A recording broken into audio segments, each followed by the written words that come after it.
സുഖിനോ ഭവന്തു. കാലം എത്ര കഴിഞ്ഞാലും ഭഗവാൻ കണക്ക് ചോദിച്ചിരിക്കും, കണക്ക് പറഞ്ഞിരിക്കും. ഇപ്പം ഞാനിവിടെ പറയാൻ പോകുന്നത് കുറച്ച് കാലങ്ങൾക്ക് മുമ്പ് നടന്ന ഒരു സംഭവമാണ്. ഞാൻ 8.5 വർഷമായി പുറത്തിറങ്ങിയിട്ട്. ഭഗവാൻ പുറത്ത് പോകരുത് എന്ന് നിർദ്ദേശിച്ചത് കൊണ്ടാണ് ഞാൻ അനുസരിക്കുന്നത്. കോടാനുകോടി ജനങ്ങൾ നിന്നെ കാണാൻ വരും, ഈ ഒരിടത്ത് ഇരുന്നാൽ മാത്രം മതി എന്നാണ് ഭഗവാൻ എൻ്റെ അടുത്ത് പറഞ്ഞത്. അന്ന് മുതൽ ഞാൻ അതുപോലെ അനുസരിക്കുന്നുണ്ട്. ജനങ്ങൾ ധാരാളം വരുന്നുണ്ട്, അവർക്ക് നല്ല നല്ല അനുഭവങ്ങൾ കിട്ടുന്നുണ്ട്. അനുസരിക്കുന്നവർക്ക് ഭാഗ്യവും അതിൻ്റെ ഉയർച്ചയും ഭഗവാൻ കൊടുക്കുന്നുണ്ട്. അങ്ങനെ ഒരുപാട് ആൾക്കാർക്ക് ഈ സത്യം അറിയാം. അറിയാത്ത ആൾക്കാർ ധാരാളം. അതെൻ്റെ വിഷയമല്ല. ഭഗവാൻ അതിനുള്ള വഴികളെല്ലാം ഒരുക്കും. അത് നന്നായിട്ടറിയാം. ഞാൻ 8.5 വർഷത്തിൽ കൂടുതലായി പുറത്തിറങ്ങിയിട്ടെന്ന് പറഞ്ഞ് ഈ വീട് 50 വർഷം പഴക്കമുള്ളൊരു വീടാണ്. അപ്പോൾ ഈ വീട് ഇടിഞ്ഞോണ്ടേ ഇരിക്കുകയാണ്, പൊടിഞ്ഞോണ്ടേ ഇരിക്കുകയാണ്. മുകളിൽ നിന്നെല്ലാം അതിങ്ങനെ പൊട്ടി വീണുകൊണ്ടിരിക്കുന്നു. അപ്പം മുകളിൽ ഞാൻ പുറത്ത് പോവുമില്ല. അപ്പം മുകളിൽ ഒരു റൂഫ് കെട്ടിയാലേ എനിക്ക് എന്തെങ്കിലും ചെയ്യാൻ പറ്റുള്ളൂ. ഇത് പിന്നീട് ഇടിച്ച് കളയാനും പറ്റുള്ളൂ. പുറത്തിറങ്ങാത്ത എനിക്ക് വേറൊരിടത്ത് താമസിക്കാൻ പറ്റൂലല്ലോ. അതിങ്ങനെ മനസ്സിൽ ഒരു ആഗ്രഹമായിട്ട് കിടന്നു. സാമ്പത്തികവും ഇല്ല, സാമ്പത്തികം വളരെ കുറവെന്നല്ല, സാമ്പത്തികവും ഇല്ല. അങ്ങനെ ഇരിക്കെ 1915 നന്ദകുമാർ എന്ന് പറഞ്ഞ ഒരു ജ്യോത്സ്യനാണെന്ന് പറയുന്നു. അദ്ദേഹം കാണാൻ വന്നു. വരാൻ കാരണം, കാണാനായിട്ട് വന്നതല്ല, അദ്ദേഹം കുറേ സ്ഥലം അന്വേഷിക്കാനായിട്ട് പോയതാണ്, വസ്തു നോക്കി പോയതാണെന്ന് പറഞ്ഞു. അപ്പോൾ ഇവിടെ ആൾക്കാർ കൂടി നിൽക്കുന്നത് കണ്ടിട്ട് അന്വേഷിച്ചു കയറിയതാണ് എന്നാണ് പറഞ്ഞത്. അങ്ങനെ 2015 വന്നു ഒരു പ്രാവശ്യം.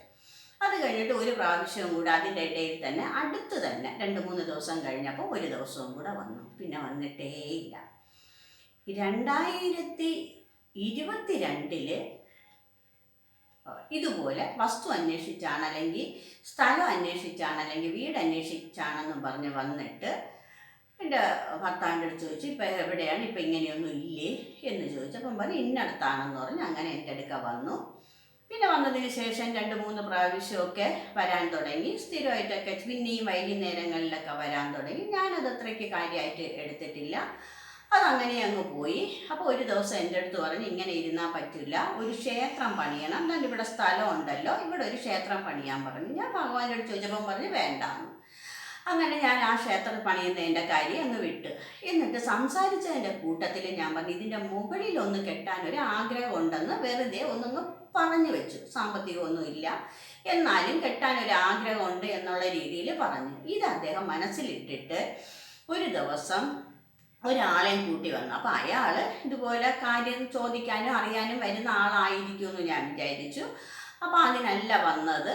അപ്പോൾ അയാൾ വന്ന ഉടനെ പറഞ്ഞ് എൻ്റെ ഏത് വർക്ക് ചെയ്താലും, കോൺട്രാക്ടർ എന്നാണ് പറഞ്ഞത്, മനോജ് എന്നാണ് പറഞ്ഞത്, ഏത് വർക്ക് ചെയ്താലും ഇടയിൽ വെച്ചങ്ങ് നിന്ന് പോവും, അങ്ങനെയൊക്കെ കുറേ കാര്യങ്ങൾ പറഞ്ഞു. അപ്പം ഞാൻ പറഞ്ഞു എനിക്ക് നിങ്ങളുടെ ദോഷങ്ങൾ മാറ്റണമെങ്കിൽ ഇതിനൊരു ലിങ്ക് ഉണ്ട്, അത് ഇട്ടാലേ എനിക്ക് ദോഷം മാറ്റാൻ പറ്റുള്ളൂ, അല്ലാതെ ഇപ്പം എനിക്കതൊന്നും പറയാൻ പറ്റൂല എന്ന് പറഞ്ഞു. അയാൾ പോയി. പിറ്റേ ദിവസം വന്നപ്പോഴും ഇതുപോലെ സംസാരിച്ച്, അപ്പോഴത്തേക്ക് ഈ മുകളിൽ കെട്ടണ കാര്യത്തിനെക്കുറിച്ച് ഞാനും സംസാരിച്ചു. അപ്പം ഞാൻ പറഞ്ഞു സാമ്പത്തികമൊന്നുമില്ല, ഭഗവാൻ അത് തരും, എനിക്കിങ്ങനെ ഒരു ഫ്രെയിം വർക്ക് മാത്രം ചെയ്താൽ മതി, തറയൊന്നും ചെയ്യണ്ട, അതുപോലെ തന്നെ പ്ലാസ്റ്റർ ചെയ്യണ്ട. പ്ലാസ്റ്റർ ചെയ്യാനുണ്ടെങ്കിൽ പിന്നെ പെയിൻറ്റിങ്ങിൻ്റെ കാര്യവും പറയണ്ടല്ല.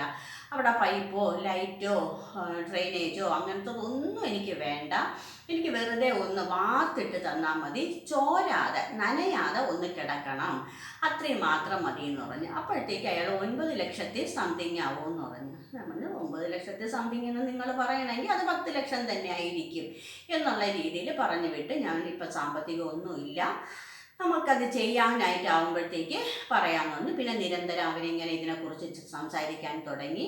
അങ്ങനെ ഒരു ദിവസം അവർ വന്നു.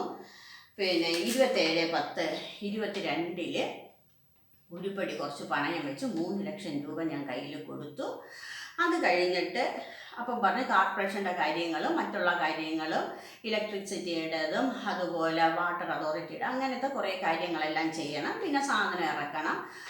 അങ്ങനെ 3 ലക്ഷം വേണമെന്ന് പറഞ്ഞ് 3,27,10,22 കൊടുത്ത് അതിന് ശേഷം ഒരാഴ്ച കഴിഞ്ഞപ്പം വീണ്ടും 4 ലക്ഷം വേണമെന്ന് എൻ്റെ അടുത്ത് ആവശ്യപ്പെട്ടു. അപ്പോഴത്തേക്കും കുറച്ച് വർക്കേ ചെയ്തിട്ടുണ്ടായിരുന്നുള്ളൂ. ഞാൻ 9/11/23 ഞാൻ വീണ്ടും കൊടുത്തു. 27/10 3 ലക്ഷം കൊടുത്തു. പിന്നെ വീണ്ടും പണയം വെച്ച് 9/11 ഞാൻ വീണ്ടും 3 ലക്ഷം രൂപ കൊടുത്തു. അപ്പോൾ 6 ലക്ഷം രൂപ ഞാൻ അദ്ദേഹത്തിന് കൊടുത്തു. അദ്ദേഹം കുറച്ച് പണികളങ്ങ് ചെയ്തു. കുറച്ചെന്ന് പറഞ്ഞാൽ ഒരല്പം പണികൾ ചെയ്തു. ആർക്കും കാണാം, ആർക്കും അത് മനസ്സിലാക്കുകയും ചെയ്യാനും പറ്റും. ഈ 6 ലക്ഷം കൊടുത്തതിന് ശേഷം ഒരാഴ്ച കഴിഞ്ഞിട്ട് അദ്ദേഹം എൻ്റെ അടുത്ത് പറഞ്ഞു, ഈ ചെയ്തത് ഞാൻ 6 ലക്ഷത്തിനല്ല ചെയ്തത്, 7 ലക്ഷത്തിന് ഞാൻ പണി ചെയ്തു. അത് കാരണം 1 ലക്ഷം ഇന്ന് വേണം, 4 ലക്ഷം നാളെ തന്നാലേ അടുത്ത പണി ചെയ്യാൻ പറ്റുള്ളൂ എന്ന് പറഞ്ഞു. അപ്പം ഞാൻ ചോദിച്ചു, ഇപ്പം 7 ലക്ഷത്തിൻ്റെ ഉള്ള പണി ആണോ ഇപ്പം ചെയ്തത് എന്ന് ചോദിച്ചപ്പോൾ ആണ് 7 ലക്ഷത്തിൻ്റെ പണി ചെയ്ത്, അതുകൊണ്ട് 1 ലക്ഷം ഇപ്പം തന്നേ പറ്റുള്ളൂ എന്ന് പറഞ്ഞു. നാളെ പണി തുടങ്ങണമെങ്കിൽ 4 ലക്ഷം അഡീഷണലായിട്ട് തരണമെന്ന് പറഞ്ഞു. ഞാൻ പറഞ്ഞു, ഇപ്പം എൻ്റെ അടുത്ത് എന്തായാലും സാമ്പത്തികം വരട്ട്, വന്നാൽ ഞാൻ നിങ്ങളുടെ അടുത്ത് തന്നെ തരാം. ഇപ്പം നിങ്ങൾ ചെയ്തതിൻ്റെ ഒന്ന് കണക്ക് എനിക്ക് തരണം, എന്നാലേ എനിക്ക് എല്ലാവരും കൂടെ ഒക്കെ ചെയ്യുന്ന കാര്യങ്ങളാണ്, അതുകൊണ്ട് ഞാൻ അങ്ങനെ ചെയ്യേ ഉള്ളൂ, എനിക്ക് അതേ പറ്റുള്ളൂ, ഇപ്പം നിങ്ങളൊന്ന് കണക്ക് തരുമെന്ന് പറഞ്ഞു. അപ്പം അദ്ദേഹം പറഞ്ഞ കണക്ക് തരൂല, എഗ്രിമെൻ്റ് പ്രകാരം അങ്ങനെയല്ല ഇങ്ങനെയല്ല എന്നൊക്കെ പറഞ്ഞ് കുറേ പ്രശ്നങ്ങളുണ്ടാക്കി. അപ്പം ഈ 3 ലക്ഷവും 2 പ്രാവശ്യമായിട്ട് ഒരു 10 ദിവസത്തിൻ്റെ ഇടയിൽ കൊടുത്തപ്പോഴും നന്ദകുമാറും ഇയാളും വന്നാണ്, മനോജ് എന്ന കോൺട്രാക്ടറും വന്നാണ് വാങ്ങിച്ചത്. അത് കഴിഞ്ഞിട്ട് വീണ്ടും ഇങ്ങനെ പ്രശ്നങ്ങളായി. അവർക്കിപ്പം തന്നെ പൈസ വേണമെന്ന് പറഞ്ഞ് 7 ലക്ഷത്തിൻ്റെ പണി ചെയ്തിട്ടുണ്ടെന്ന് അവർ വാശിയോടെ പറയുകയും ചെയ്തു. ഇതിനിടയിൽ ഇവർ 1 ലക്ഷം രൂപ ഞാൻ അവർക്ക് കുറച്ചാണ് കൊടുത്തതെന്ന് ബോധ്യപ്പെടുത്തുന്നതിന് വേണ്ടി ഈ പൂജപ്പുര തന്നെ മാർക്കറ്റിൻ്റെ നേരെ ജയ ഏജൻസി എന്ന് പറഞ്ഞ് സിമൻറ്റും ചട്ടിയും മണലും കമ്പിയൊക്കെ വിൽക്കുന്ന ഒരു കടയുണ്ട്. ആ കടയിൽ ചെന്ന് അവർ കുറേ സാധനങ്ങൾ കടം വാങ്ങിച്ചു. ഞാനിവിടെ വന്നിട്ട് തന്നെ 38 വർഷത്തിൽ കൂടുതലായി. എൻ്റെ ഭർത്താവ് ജനിച്ച് വളർന്നത് ഇവിടെയാണ്. അദ്ദേഹത്തിന് 70 വയസ്സോളം അടുത്തു. ഇപ്പോൾ 70 വയസ്സ് കഴിഞ്ഞു. പിന്നെ ഇവന് വരുന്ന സമയത്ത് 68 വയസ്സായിരുന്നു. അത് 2 വർഷത്തിന് മുമ്പ്, ഏകദേശം 2 വർഷത്തിൻ്റെ കണക്കാണ് ഞാനിപ്പം പറയുന്നത്. ഇദ്ദേഹത്തിൻ്റെ അമ്മ ഇവിടെ തന്നെയാണ് ജനിച്ച് വളർന്നത്. അമ്മ 84-ാമത്തെ വയസ്സിലാണ് മരിച്ചത്. മരിച്ചിട്ട് വർഷങ്ങൾ ഏറെയായി. അതുപോലെ അദ്ദേഹത്തിൻ്റെ അമ്മയുടെ അച്ഛനും ഇവിടെ തന്നെയാണ് താമസിച്ചിരുന്നത്. അങ്ങനെ ഇത്രയും പാരമ്പര്യമായിട്ട് ഇത്രയും പഴക്കമുള്ള ഒരു സ്ഥലത്താണ് ഇവർ താമസിക്കുന്നത്. അതുകൊണ്ട് ഇവിടെയുള്ള ആൾക്കാർക്കെല്ലാം എൻ്റെ ഭർത്താവിനെ നന്നായിട്ട് അറിയാം. അപ്പോൾ അതിൻ്റെ അടുത്തുള്ള ഒരു കടയിൽ തന്നെ ഇവർക്ക് വേണ്ടിയാണ് ഞാനിത് വാങ്ങുന്നതെന്ന് പറഞ്ഞ് ഈ മനോജ് എന്ന കോൺട്രാക്ടർ പൈസ കൊടുക്കാതെ തന്നെ സാധനം വാങ്ങിച്ചു. ഏകദേശം 1 ലക്ഷത്തിന് വാങ്ങിച്ചു എന്ന് പറഞ്ഞാൽ എനിക്കതറിയില്ല. ഈ പണി ഞാൻ പറഞ്ഞു, ഇനിയിപ്പോൾ എന്തായാലും എൻ്റെ അടുത്ത് പൈസ ഇല്ല, പണിയൊന്ന് നിർത്തി വയ്ക്കാൻ പറഞ്ഞു. എപ്പോഴാണോ പൈസ വരുന്നത് അപ്പം നിങ്ങൾ പറഞ്ഞ പൈസ ഞാൻ ഉണ്ടാക്കി വെച്ചിട്ട് നിങ്ങളെ ഞാൻ വിളിക്കാം, ഇപ്പം എൻ്റെ അടുത്ത് ഇല്ല എന്ന് പറഞ്ഞു. 4 മാസത്തെ എഗ്രിമെൻ്റാണ് പറഞ്ഞിരുന്നത്. 4 മാസം അയാൾ അതിനനുസരിച്ച് നിന്ന് ജോലി ഒന്നും ചെയ്തില്ല. ഞാൻ രൂപ കൊടുക്കണമെന്നുള്ള വാശിയിൽ തന്നെയാണ് നിന്നത്. അത് കഴിഞ്ഞിട്ട് ഈ ഏജൻസിയിലുള്ള ആള് ജയ ഏജൻസി എന്നാണ്, ആ ആളിൻ്റെ സ്റ്റാഫ് 2-3 പ്രാവശ്യം എൻ്റെ അടുക്ക വന്നു. ഞാൻ പറഞ്ഞില്ല, ഞങ്ങൾ കടം വാങ്ങിച്ചിട്ടില്ല, അവിടെ നിന്ന് ഒരു സാധനവും കടം വാങ്ങിച്ചിട്ടില്ല എന്ന് പറഞ്ഞ്. അങ്ങനെ ആ സ്റ്റാഫുകൾ കുറേ പ്രാവശ്യം വന്നു, അവർ പോയി. അതിനുശേഷം ഉടമസ്ഥൻ നേരിൽ വന്നു, എന്നിട്ട് ഇങ്ങനെ പറഞ്ഞു. അപ്പോഴത്തേക്കും ഞാൻ ഈ എഗ്രിമെൻറ്റിൽ 6 ലക്ഷം ഇയാൾ വാങ്ങിച്ചത്, 3 ലക്ഷം 3 ലക്ഷമായിട്ട് 2 പ്രാവശ്യം വാങ്ങിച്ചത് ഞാൻ അദ്ദേഹത്തിൻ്റെ കയ്യിൽ കൊടുത്തു. അപ്പോൾ അദ്ദേഹത്തിന് പൂർണ്ണമായിട്ടും ബോധ്യമായി ഇത് ഭയങ്കര സംഭവമായിപ്പോയി. അതായത് അത്രയ്ക്ക് കൊടുത്തതിൻ്റെ പറയാൻ അത്ര ബുദ്ധിമുട്ടുള്ള രീതിയിലേ ചെയ്തിട്ടുള്ളൂ എന്നുള്ള കാര്യം അദ്ദേഹത്തിന് മനസ്സിലായി. പിന്നെ അദ്ദേഹം എൻ്റെ അടുത്ത് വന്നില്ല. പിന്നെ എൻ്റെ അടുത്ത് പറഞ്ഞ്, ഇയാളെ സാധനങ്ങൾ ഇവിടെ ഇട്ടിട്ട് പോയിട്ടുണ്ടല്ലോ, അത് എടുക്കാൻ വരുമ്പോൾ എൻ്റെ അടുത്ത് പറയണമെന്ന് പറഞ്ഞ്. ഞാൻ പറഞ്ഞു, ഞാൻ ഉറപ്പായിട്ട് പറയാമെന്ന് പറഞ്ഞ് സാധനങ്ങൾ എടുക്കാൻ വന്നപ്പോഴത്തേക്ക് ഞാൻ അയാളെ വിളിച്ച് പറഞ്ഞു. അപ്പം പറഞ്ഞു, ഇല്ല എനിക്ക് പൈസ തന്നു എന്നുള്ള കാര്യം അപ്പോഴാണ് ഞാൻ അറിയുന്നത് തന്നെ. പിന്നെ ഈ ജയ ഏജൻസി ഞാനും തമ്മിലൊരു ബന്ധമുണ്ട്. ഞങ്ങൾക്ക് സാമ്പത്തികമായിട്ട് വളരെ വളരെ ബുദ്ധിമുട്ടുള്ള കാലങ്ങൾ മാത്രമേ ഉണ്ടായിരുന്നുള്ളൂ. ആ സമയത്ത് എന്ത് ജോലി ചെയ്തും എനിക്ക് കടം തീർക്കണം. എൻ്റെ ഭർത്താവിന് ഭയങ്കര കടത്തോടു കൂടിയാണ് എന്നെ കല്യാണം കഴിച്ചത്. അപ്പോൾ ആ കല്യാണം കഴിച്ചതോടുകൂടി കടം കൊണ്ട് നിറഞ്ഞു കിടക്കുന്നതായിരുന്നു. ഈ കടം തീർക്കുക. എൻ്റെ കുഞ്ഞിൻ്റെ എനിക്ക് ഒരേ ഒരു മകൾ മാത്രമേ ഉള്ളൂ. അവളുടെ ഈ ഭാരം വരാതിരിക്കാൻ എന്ത് ജോലിയും ഞാൻ ചെയ്യാൻ തയ്യാറായിരുന്നു. 18 വർഷങ്ങൾക്ക് മുമ്പുള്ള കാര്യമാണ് ഞാൻ പറയുന്നത്. ആ സമയത്ത് എന്ത് ജോലി ഞാൻ ചെയ്യാൻ തയ്യാറായിട്ട് നിൽക്കുകയും ചെയ്തുകൊണ്ടേ ഇരിക്കുകയാണ്. അപ്പോൾ ഇവിടെ ട്യൂഷനൊക്കെ പഠിപ്പിക്കാൻ പോകുന്ന വസന്ത എന്ന് പറഞ്ഞ ഒരു ടീച്ചർ വന്ന് എൻ്റെ അടുത്ത് പറഞ്ഞ്, ഇന്ന സ്ഥലത്തൊരു ജോലിക്ക് ചെല്ലാമോ എന്ന് ചോദിക്കുന്നു. എനിക്ക് വലിയ വിദ്യാഭ്യാസമൊന്നുമില്ല, വലിയ അറിവൊന്നുമില്ല. ഞാൻ BCom വരെ മാത്രമേ പഠിച്ചിട്ടുള്ളൂ. അപ്പോൾ എനിക്കതിനെക്കുറിച്ച് ഒരുപാട് അറിവൊന്നുമില്ല. ഇപ്പോൾ വീട്ടിൻ്റെ ഈ കടയിൽ നിന്ന് ഞാൻ എന്തെങ്കിലുമൊക്കെ ചെയ്യും എന്നേ ഉള്ളൂ. അപ്പം BCom വരെ പഠിച്ചത് കൊണ്ടാണോ എന്തോ എനിക്ക് അറിഞ്ഞുകൂടാ. കണക്കെഴുതാനെന്നും പറഞ്ഞ് എന്നെ അവിടെ വിളിച്ചു. 58 ദിവസം ഞാൻ അവിടെ ജോലി ചെയ്തു. 2 വീലർ ഉണ്ട് എനിക്ക്. അത് കാരണം ഞാൻ പലയിടത്തും അയാൾ എന്നെ വിടും. കോർപ്പറേഷനിലോ ലൈറ്റിന് പണം അടയ്ക്കാനോ ബാങ്കിലോ അങ്ങനെയൊക്കെ ഞാൻ ഈ 2 വീലറിലാണ് പോകുന്നത്. ഈ 58 ദിവസം ഞാൻ അവിടെ ജോലി ചെയ്തപ്പോൾ എനിക്ക് 2000 രൂപ തന്നു. 4000 രൂപ ഒരു മാസത്തേക്ക് എന്ന് പറഞ്ഞാണ് ഞാൻ ആ ഏജൻസിയിൽ, ആ ജയ ഏജൻസിയിൽ ജോലി ചെയ്യാൻ പോയത്. 58 ദിവസം കഴിഞ്ഞപ്പോഴത്തേക്കും 2000 രൂപയാണ് എനിക്ക് ശമ്പളമായിട്ട് തന്നത്. എനിക്ക് പെട്രോൾ അടിക്കാനോ അല്ലാതെ ഒരു ഗ്ലാസ് വെള്ളം കുടിച്ചോ എന്ന് പോലും അയാൾ എൻ്റെ അടുത്ത് ചോദിച്ചിട്ടില്ല. അപ്പോൾ ഈ 2000 രൂപ തന്നപ്പോഴത്തേക്കും എന്നെ ഏർപ്പാട് ചെയ്ത ആ കുട്ടിയുടെ അടുത്ത് ഞാൻ പറഞ്ഞ് ഇങ്ങനെയാണ് സംഭവം എന്ന് പറഞ്ഞ് അതിനുശേഷം ഞാൻ അവിടെ ജോലിക്ക് പോയിട്ടില്ല. അപ്പോൾ അയാൾക്കത് ഞാനുമായിട്ടുള്ള ബന്ധം അയാൾക്ക് നന്നായിട്ട് അറിയാം. അത് ഇവരുടെ അടുത്ത് പറയുകയും ചെയ്തിട്ടുണ്ട്. എനിക്കത് അറിഞ്ഞൂടാ. അങ്ങനെ പിന്നെ ഇയാൾ തന്നെ, ഈ മനോജ് തന്നെ ആ പൈസ ഈ ഏജൻസിക്ക് കൊടുത്തു.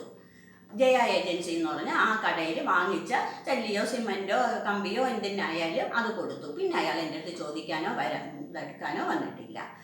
ഇപ്പം അത് വീണ്ടും പ്രശ്നമായിട്ട് വന്നിരിക്കുന്നു. ഞാൻ ഇത്രയും രൂപ അയാൾക്ക് കൊടുക്കാനുണ്ട്. അതിന് ഇയാൾ ചാനലുകാരെ വിളിച്ചിട്ടാണ് കൈകാര്യം ചെയ്യുന്നത്. അപ്പോൾ എനിക്കിനി അത് ജനത്തിനെ അറിയിച്ചേ പറ്റുള്ളൂ. അതിനു വേണ്ടി ഞാനിപ്പം ഇത് ചെയ്തതാണ്. പിന്നെ 23/11/22 ആയപ്പോഴത്തേക്ക് എൻ്റെ അടുത്ത് പറഞ്ഞ് ഈ 1 ലക്ഷം ഇപ്പം തരണം, അടുത്ത പണി ഞാൻ ചെയ്യണമെങ്കിൽ 4 ലക്ഷം തന്നാലേ ചെയ്യാൻ പറ്റുള്ളൂ എന്ന് പറഞ്ഞ് അയാൾ ഈ സാധനങ്ങളെല്ലാം എടുത്തിട്ട് പോയി. ഞാൻ പിന്നെ ഈ പണി ഒന്നും ചെയ്തിട്ടില്ല. ആർക്ക് നോക്കിയാലും അറിയാം ഇങ്ങനെ ഈ പണി ഇങ്ങനെ ചെയ്യാതെ കിടക്കുന്നത്. ഇതിപ്പോഴും 50 വർഷത്തിൽ കൂടുതൽ പഴക്കമായ ഈ കെട്ടിടത്തിൽ തന്നെ, ഇടിഞ്ഞു വീണുകൊണ്ടിരിക്കുന്ന ഈ കെട്ടിടത്തിൽ തന്നെയാണ് ഞാൻ ഇപ്പോഴും ഇരിക്കുന്നത്. എല്ലാ കാര്യങ്ങളും ഭഗവാൻ പറയുന്ന കാര്യങ്ങളും എല്ലാം ഞാൻ ചെയ്യുന്നത് ഭഗവാൻ പറയുന്നത് കക്കി തന്നെ എന്നാണ്. സാധാ മനുഷ്യർ ചെയ്യുന്ന കാര്യങ്ങളൊന്നുമല്ല ഞാനിവിടെ ചെയ്യുന്നത്. എല്ലാ അത്ഭുതകരമായ കാര്യങ്ങൾ തന്നെയാണ്. ഇന്നല്ലെങ്കിൽ നാളെ ഇത് ലോകം അറിഞ്ഞേ പറ്റുള്ളൂ. ലോകം അറിയും, ഇതെടുക്കും. ജനനന്മയ്ക്ക് വേണ്ടി ഞാൻ ഇരിക്കുകയാണ്. ലോക നന്മയ്ക്ക് വേണ്ടിയാണ് ഞാൻ ഇരിക്കുന്നത്. ഇത് 100% സത്യം. ഇതിന്നല്ലെങ്കിൽ നാളെ വെളിച്ചത്ത് വരും. ഞാനിപ്പം അയാളുടെ ഈ 2 പേരുടെയും അഡ്രസ്സും അതുപോലെ ഫോൺ നമ്പരും എല്ലാം സഹിതവും ഞാനിതാ ഇവിടെ കാണിക്കുന്നുണ്ട്. അത് നിങ്ങൾ തന്നെ വിലയിരുത്തണം. ആരിലാണ് ശരി, എന്തിലാണ് ശരി, നന്മ എവിടെ, തിന്മ എവിടെ, നല്ലതേത്, ചീത്ത ഏതെന്ന്. ഉള്ളിൻ്റെ ഉള്ളിൽ നന്മ ഉള്ളവർക്ക് മാത്രമേ നന്മയായിട്ട് കാണാൻ പറ്റുള്ളൂ. കാന്തത്തിനോടെ ചെയ്യുള്ളൂ, അല്ലാതെ വേറെ ഒന്നും ചെയ്യില്ല. ഈശ്വരാംശം ഉള്ളവർക്ക് മനസ്സിലാവും സത്യം എന്താണെന്ന്. സത്യം ഉള്ള ഒരാൾക്ക് ആരെയും പറ്റിക്കാനും പറ്റില്ല. ഇപ്പം അത് വീണ്ടും പ്രശ്നമായിട്ട് വന്നിരിക്കുന്നു. ഞാൻ ഇത്രയും രൂപ അയാൾക്ക് കൊടുക്കാനുണ്ട്. അതിന് ഇയാൾ ചാനലുകാരെ വിളിച്ചിട്ടാണ് കൈകാര്യം ചെയ്യുന്നത്. അപ്പോൾ എനിക്കിനി അത് ജനത്തിനെ അറിയിച്ചേ പറ്റുള്ളൂ. അതിനു വേണ്ടി ഞാനിപ്പം ഇത് ചെയ്തതാണ്. പിന്നെ 23/11/22 ആയപ്പോഴത്തേക്ക് എൻ്റെ അടുത്ത് പറഞ്ഞ് ഈ 1 ലക്ഷം ഇപ്പം തരണം, അടുത്ത പണി ഞാൻ ചെയ്യണമെങ്കിൽ 4 ലക്ഷം തന്നാലേ ചെയ്യാൻ പറ്റുള്ളൂ എന്ന് പറഞ്ഞ് അയാൾ ഈ സാധനങ്ങളെല്ലാം എടുത്തിട്ട് പോയി. ഞാൻ പിന്നെ ഈ പണി ഒന്നും ചെയ്തിട്ടില്ല. ആർക്ക് നോക്കിയാലും അറിയാം ഇങ്ങനെ ഈ പണി ഇങ്ങനെ ചെയ്യാതെ കിടക്കുന്നത്. ഇതിപ്പോഴും 50 വർഷത്തിൽ കൂടുതൽ പഴക്കമായ ഈ കെട്ടിടത്തിൽ തന്നെ, ഇടിഞ്ഞു വീണുകൊണ്ടിരിക്കുന്ന ഈ കെട്ടിടത്തിൽ തന്നെയാണ് ഞാൻ ഇപ്പോഴും ഇരിക്കുന്നത്. എല്ലാ കാര്യങ്ങളും ഭഗവാൻ പറയുന്ന കാര്യങ്ങളും എല്ലാം ഞാൻ ചെയ്യുന്നത് ഭഗവാൻ പറയുന്നത് കക്കി തന്നെ എന്നാണ്. സാധാ മനുഷ്യർ ചെയ്യുന്ന കാര്യങ്ങളൊന്നുമല്ല ഞാനിവിടെ ചെയ്യുന്നത്. എല്ലാ അത്ഭുതകരമായ കാര്യങ്ങൾ തന്നെയാണ്. ഇന്നല്ലെങ്കിൽ നാളെ ഇത് ലോകം അറിഞ്ഞേ പറ്റുള്ളൂ. ലോകം അറിയും, ഇതെടുക്കും. ജനനന്മയ്ക്ക് വേണ്ടി ഞാൻ ഇരിക്കുകയാണ്, ലോക നന്മയ്ക്ക് വേണ്ടിയാണ് ഞാൻ ഇരിക്കുന്നത്. ഇത് 100% സത്യം. ഇതിന്നല്ലെങ്കിൽ നാളെ വെളിച്ചത്ത് വരും. ഞാനിപ്പം അയാളുടെ ഈ 2 പേരുടെയും അഡ്രസ്സും അതുപോലെ ഫോൺ നമ്പരും എല്ലാം സഹിതവും ഞാനിതാ ഇവിടെ കാണിക്കുന്നുണ്ട്. അത് നിങ്ങൾ തന്നെ വിലയിരുത്തണം. ആരിലാണ് ശരി, എന്തിലാണ് ശരി, നന്മ എവിടെ, തിന്മ എവിടെ, നല്ലതേത്, ചീത്ത ഏതെന്ന്. ഉള്ളിൻ്റെ ഉള്ളിൽ നന്മ ഉള്ളവർക്ക് മാത്രമേ നന്മയായിട്ട് കാണാൻ പറ്റുള്ളൂ. കാന്തത്തിനോടെ ചെയ്യുള്ളൂ, അല്ലാതെ വേറെ ഒന്നും ചെയ്യില്ല. ഈശ്വരാംശം ഉള്ളവർക്ക് മനസ്സിലാവും സത്യം എന്താണെന്ന്. സത്യം ഉള്ള ഒരാൾക്ക് ആരെയും പറ്റിക്കാനും പറ്റില്ല. ഇത് പറ്റിക്കുന്നതാണോ, ഇത് മോശമായി പെരുമാറിയതാണോ, അല്ലെങ്കിൽ സാമ്പത്തികമായിട്ട് ഇതെന്ത് ചെയ്തതാണോ എന്നെല്ലാം ഇത് കാണുമ്പോൾ നിങ്ങൾക്ക് മനസ്സിലാവും. നിങ്ങളത് ബോധ്യപ്പെടുത്താൻ ഉള്ള ഉത്തരവാദിത്വവും എനിക്കുണ്ട്. കാരണം ഇത് പല രീതിയിലും മോശമായിട്ട് അവർ ചിത്രീകരിച്ചുകൊണ്ട് പോകുന്നത്. ഇനി അതെല്ലാം മുന്നോട്ട് കൊണ്ടുപോകാൻ പറ്റില്ല എന്ന് ഉറപ്പുള്ളത് കൊണ്ടാണ്. പിന്നെ ഇവിടെ എല്ലാ ആൾക്കാർക്കും അവരോട് സപ്പോർട്ടുണ്ട്. അസോസിയേഷൻകാരായാലും നാട്ടുകാരായാലും വീട്ടുകാരായാലും ബന്ധുക്കളായാലും. വീട്ടെന്ന് ഉദ്ദേശിക്കുന്നത് എൻ്റെ വീട്ടിനെ ഉദ്ദേശിച്ചിട്ടല്ല, മൊത്തത്തിൽ ഞാൻ പറയണം. നാട്ടിലായാലും ഇവിടെ ആയാലും പറയുന്നത് പോലെ എല്ലാ തരത്തിലും ഇതുണ്ട്.